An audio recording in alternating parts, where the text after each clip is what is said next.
In the flyweight division at UFC 296, your co-main event for the flyweight division title. You got Alexandre Pantoja, champion, coming in at 26-5. He's Brazilian, taking on the American Brandon Royval, who comes in at 15-6. So this is just another fight to get the American crowd hyped up, leading to the title fight between Leon Edwards and Colby Covington. Now, Pantoja, though, is a big favorite. So the American crowd's going to have to be wild and crazy early to help Royval pull this thing off. Royval's 4 inches taller, though, at 5'9". He's 31, Pantoja at 33. They're both in their prime, as you'd expect. It's a title fight. Both guys 68-inch reach. Royval fights left-handed. Alexandre Pantoja stands right-handed. Pantoja more active. One more significant strike per minute, 4.4 versus 3.4 between these two fighters. Also, Pantoja lands more takedowns, like over a takedown on average every 2 rounds. So he's getting at least one every other round. Royval gets like one every 5 rounds. So, Royval is trying to keep this thing standing.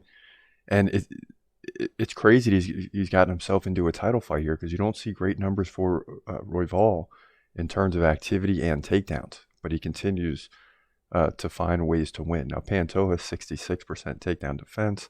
Not great, about average, but should be fine in this one. Looked great against Brandon Moreno. 129 significant strikes, 6 takedowns to 2. Got the split decision win.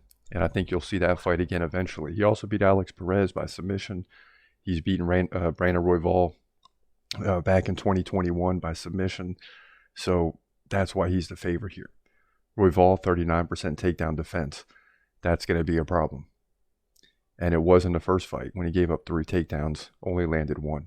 Since then, no, he's been on a run, beating Rogerio Bontorin, Matt Schnell, and then Matthias Nicolau. But are these big enough wins to say, hey, he's that much better than he was 2 years ago? I mean, he was, 29?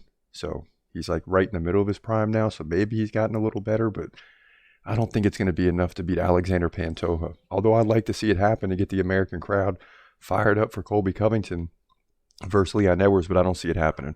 Alexandre Pantoja is the better fighter. He's more than a 2-1 favorite for a reason. He's more active. He lands more takedowns. He's more seasoned.